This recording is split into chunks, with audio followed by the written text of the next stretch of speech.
So now that we have covered the four main paladin specs and the four main paladin combat styles, it is time to discuss the two main gearing options used by experienced paladin players to synergize best with their spec and desired playstyle. These two gearing options are known as Spell Proc Pally, based around Seal of Righteousness, and Seal of Command Pally, based around the use of Seal of Command. Seal of Command Pally, as the name suggests, focuses on gearing around the use of Seal of Command,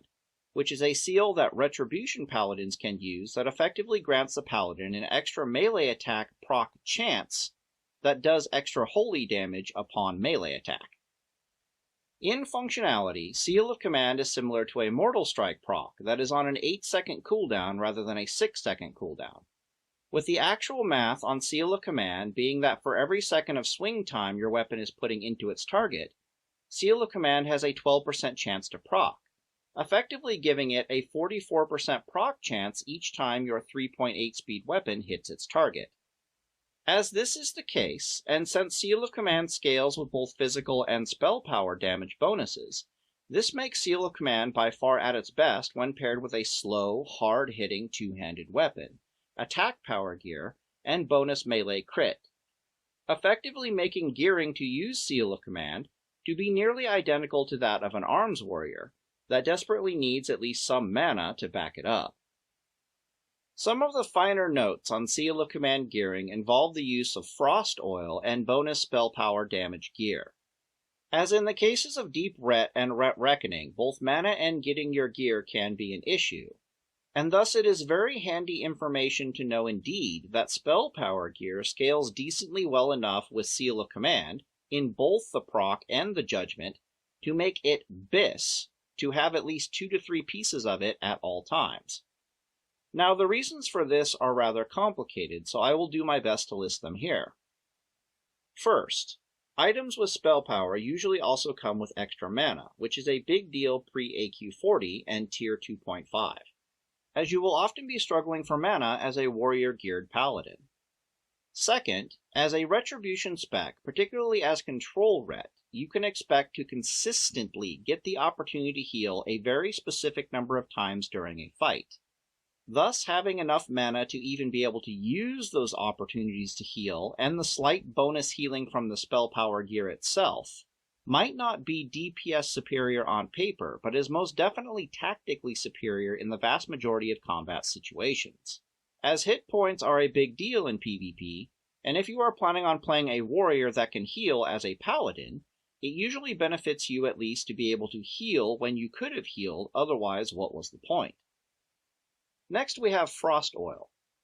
Now, Frost Oil should always be used as a Retribution Paladin, especially pre-Tier 2.5, when you eventually get enough spell power to squeak out the argument to me that you might in fact be better off using Shadow Oil purely for the burst. The reason why you want to use Frost Oil over Shadow Oil or even an Elemental Sharpening Stone, though doing way less DPS on paper, is ultimately due to the cheapness of it and its undeniable tactical superiority in PvP. As with Shadow Oil, essentially every auto attack you make with a slow two-handed weapon has about a 14% chance to proc Frost Oil, that being 10% for the auto attack and another 10% for the maybe Seal of Command proc. When Frost Oil does proc, though, it effectively slows your target just long enough for you to suddenly have the opportunity to heal yourself with a tactical flash of light or holy light, while at the same time being able to easily catch back up with your target before the slow wears off, maintaining melee combat range. These free little heals, at the expense of some DPS to be sure, are often worth their weight in gold, and provide another tactical layer to your play as a paladin that can all too often be a major contributing factor to your victory. Having the extra pool of mana to even be able to make this decision to heal or not to heal, often being between gaining 800 hit points or doing 350 more damage, is the lifeblood of smart paladin play at high levels of performance. Thus, in summary of Seal of Command paladins, gear like a warrior, focusing on attack power and critical strike chance, making sure to use a slow two-handed weapon with Frost Oil, and make sure to plug up any holes in your gearing with spell power intellect gear, while at the same time always being mindful when you have gone too far in your sacrifice of mana, and thus hit points, in your pursuit of raw DPS. Next we have Seal of Righteousness Spell Proc Paladin, and oh boy, Seal of Righteousness. Seal of Righteousness, henceforth to be referred to as SOR, is a seal of many mechanics as deep as the ocean is vast, many of which are still being contested on the beta as to whether or not they are indeed scripted correctly. To give you an idea of what I mean, here are the current findings from the beta server as to what all SOR can do and what it cannot do, and as you can see it is rather extensive, but I will attempt to summarize the key gearing points. First, almost all proc-on hit effects in classic World of Warcraft have spell power ratios, and thus scale with spell power, such as Shadow Oil, Frost Oil, Dragon Breath Chili, enchants, trinkets, weapons, and basically all of the items seen here are on our radar as spell proc paladin-minded players for having SP ratios. Second, Seal of Righteousness generates a confirmed ×2 proc chance on weapon procs, meaning that a single hit with Seal of Righteousness can proc 2 weapon-based on-hit effects. However, it is unclear as to what other things Seal of Righteousness interacts with at a ×2 proc rate. For example, none of the oils or enchants seem to proc at a ×2 rate, neither does Judgment of Light. However, Judgment of Wisdom does, which generates an air of inconsistency. And honestly, we are just going to have to wait to see what SOR procs extra and what it does not proc extra come the official launch of Classic.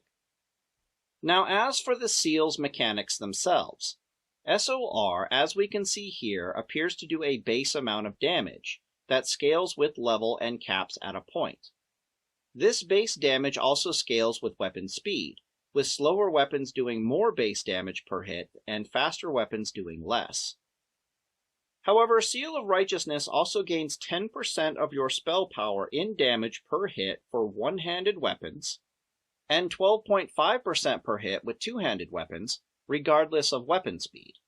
This results in the hilarity that the fastest viable one-handed weapon, Edward the Odd, will generate approximately 80% more bonus spell power damage per second at its 1.6 weapon speed than Deathbringer at its 2.9 weapon speed from Seal of Righteousness. Start factoring in other flat proc rates such as oils and Dragon Breath Chili, and the final score is that faster weapons will see far more scaling spell power come flying out of them and into their target than slower weapons, with this statement holding true even for the two-handed weapons as well, ironically. Even more fascinating is the simple fact that despite this obvious DPS boost for fast weapons over slow weapons for SOR users such as Holy and Holy Reckoning, is the fact that mathematically it all roughly evens out to be that the faster weapons do about as much DPS as the slower weapons, all things considered. Why is this, you might ask? Because the game designers simply made the slower weapons do more raw DPS innately. Thus, the 80% extra flat spell power damage scaling flying out of Edward the Odd from Shadow Oil, Dragon Breath Chili, Weapon Enchant, proc on hit trinkets, and SOR end up struggling to significantly overtake Deathbringer and Ebon Hand's innate raw DPS superiority. Now, in full disclosure, we currently simply do not have enough information to say definitively which weapons are better and why, both on paper and tactically. However, based on the information we currently do have, there seems to be a 10% damage difference between Edward the Odd and Deathbringer when pushed to their logical maximums in favor of the faster weapon.